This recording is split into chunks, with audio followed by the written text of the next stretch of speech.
All right, great day, great day, great day. Brian Irahan here with a just a quick pro tip with the pro coach, sharing some details right about how to drown out the bad news media in a market like we're currently in. And it's one of those things where we when the rising when tides are high, it lifts all boats, and yet when the tide goes out, then you see what boats get stuck because they weren't prepared for it. And a lot of times that's the same way the media works. It can be the wind behind our sails, or it could be a gust pushing us back and creating that resistance. And with that, as agents, it's very important for us to ensure that we're putting out our own personal content that's pushing back on what the national picture may seem. Because when you look at some of the big media outlets, they don't always share specifically what's happening at the hyper local level where real estate agents live. And with that, it's extremely important for us to be able to help our consumers differentiate the difference between what's going on nationally and then what's going on hyper locally where we live as real estate agents. That's why big tech companies that are in real estate and push a specific agenda like they have, whether it be to redistribute leads and data or to buy homes direct, they can't play at the hyper local neighborhood level where we take our kids to school to, or where we grocery shop, or where we see that new development coming in, where we see if it's not big enough, a lot of times it's not going to capture national attention, in which that's 9 times out of 10. So when we're looking at our day to day, it's very important for us to make sure that our clients know what's going on hyper locally. And one of the best ways to do that is with our own intentional, proactive marketing, right? Our own system that allows us to get our voice out, our verbiage out, our content out that's going to inspire our consumers to want to pay attention to what it is that we're saying. Because a lot of times, that creates the media news outlets creates paralysis for the home buyer, from that home seller that has to do something and yet doesn't know whether right now is a good time to transact. And that's up to us to be able to differentiate at the hyper local level. And one of the best ways for us to create a picture for that and really create some clarity on what that looks like for us as business owners is, number one, what does your marketing machine look like, right? What are you personally utilizing to ensure that your word is, your machine is helping you put out a system? I've coached and consulted and interviewed well over 1,000 agents, closer in the 1,500 range over the last few years. And what I've come to find is that most agents have a haphazardly way of marketing and getting their word out there to the consumer. 9 times out of 10, most agents don't have a machine or a process for how they're going to reach out to their database. And I like to substitute the word database with data bank, meaning that your business is your database. And if you're properly working to stay top of mind with your people, it will pay you out like a bank. The biggest challenge that we see brand new agents or agents over time experience is that they, much like a bank, they only focus on withdrawals, meaning that if you take enough out of your bank, what happens over time, right? Without you depositing, what happens over time? Yeah, you become overdrafted or overdrawn or bankrupt, essentially. And so that's why it's important that we're making just as many or more deposits than we are making withdrawals into our data bank, meaning that we're sharing content, we're bringing value, we're educating. The biggest, say, challenge for agents today, and I believe in any market, is the lack of focus on educating their data bank or their consumer base or their network, right? And so what are you doing to pour in? So I love this chart here because it creates a very clear picture of the machine that we're working towards building, meaning what is our lead capture mechanism? What's our process for adding as many people, emails, phone numbers, mailing address, all those things into our machine, if you will. When you see that where it says number 2 or number 3, your relationship management, your your database or data bank, that really just means that it's your CRM, right? Customer Relationship Manager. So what are you using? There's a bunch out there. However, in my interviews that I just mentioned before,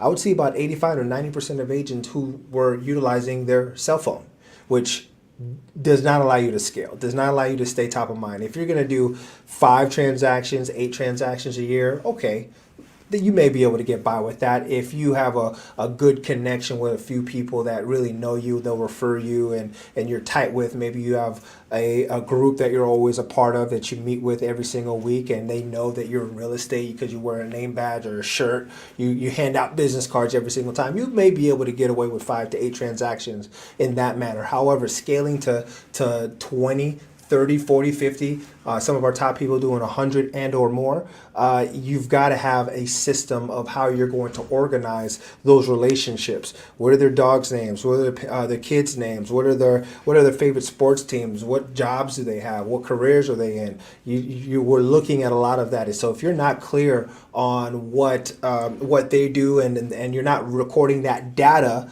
much like a Redfin would, a Zillow would, much like any other company would, then you're going to be left out to dry when it comes to following back up, because you don't know exactly where you left off with that person. And so every single time you reach out is like another cold call. Oh, hey, it's Brian. You're reintroducing yourself every single time. It's Brian again. Remember I talked to you 6 months ago? Or if you know when you talk to them, and cell phone doesn't always allow you to do that. So that's why, number one, you've got to have some sort of CRM, customer relationship manager, to make sure that you're staying top of mind with your people and you're recording the most relevant and most important things in their lives. So that way you can remind them 6 months, 1 year later, and you can instantly warm up that dialogue. So that's step one to making sure that you're drowning out the media. Know where you leave off. The other part of that, I would say step 1.5, all right, step 1B might be to make sure that you're sending out proactive content in an organized manner. And one of the best ways to do that is by making sure that you are staying top of mind and have an organized way that you can keep up with your people. And what I mean by that is that you have a marketing plan or a marketing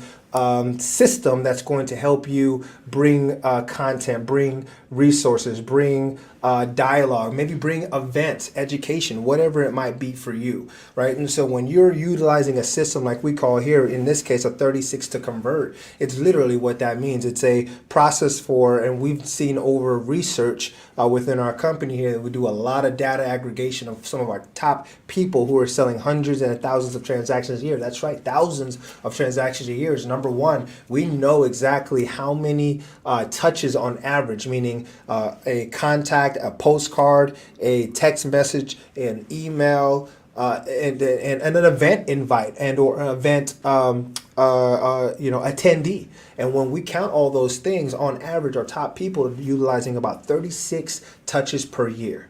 Right. Again, the event invite also counts as much as the event attendance. Right. Obviously, the attendance being a little bit higher, and yet the point is, when they see Brian, they think real estate. When they think real estate, they see Brian over time. As long as I'm making intentional touches. So when you break out a 36 to convert, that's basically one touch every 10 days. Right. So when's the last time you touched your data bank with some sort of content? Right? You see here 26 touches, bi-weekly email of some sort. It could be a newsletter, could be a market update, could be what's going on with rates, and then it's a little chart with the interest rates and how it's changed, and it's your name. Oh, by the way, who do you know that that wants some information about the housing market? It could be as simple as that, as long as your people find it valuable. Number two on this chart here, one of the most important ones I would say would be number one, the calls, the conversations. One of the things that we overlook the most as real estate agents is the intentional, proactive, outbound call or text message, more so to the people that matter the most in our world, right? And these are our people that are our SOI, or our sphere of influence, our center of influence, the people that know us, like us, trust us. They may have been past coworkers, they may have been past people that you went to school with, may have been people that you know from church or other gatherings, hobbies, business to business connections, whomever it might be. Those will be the most likely people who are wanting to keep in touch with you on a regular basis. basis. Again, as agents, we overlook this because you pull a base of agents, 8 to 9 out of 10 will not be touching their data bank at least once a month. I can guarantee you that. I've spoken in groups of hundreds of agents consistently for the last few years, and what I can tell you is that is the case. Now, when we look at one of the higher level touches is events. One thing that we know to be true is that our top people are putting out consistent and high level of events for their people, for their network, for their connections, for the people that they are looking to stay in front of. And so what events could you put together? Educational more so. Obviously the fun is great, and in between the fun, it's what are you doing to educate them on what's truly happening in the media. And that would be our most important point of our conversations, because once you have your CRM, you have your way that you're going to organize your connections, you have your marketing message. Now your marketing plan, if you will, now it's about your messaging. What are you putting out into the environment, to your people, that they would love to be able to say, wow, Brian or agent, insert your name here. Man, this is so helpful. Thank you. I was talking to a great friend of mine last week. I went to school with him, and he's been considering about buying for the last few years.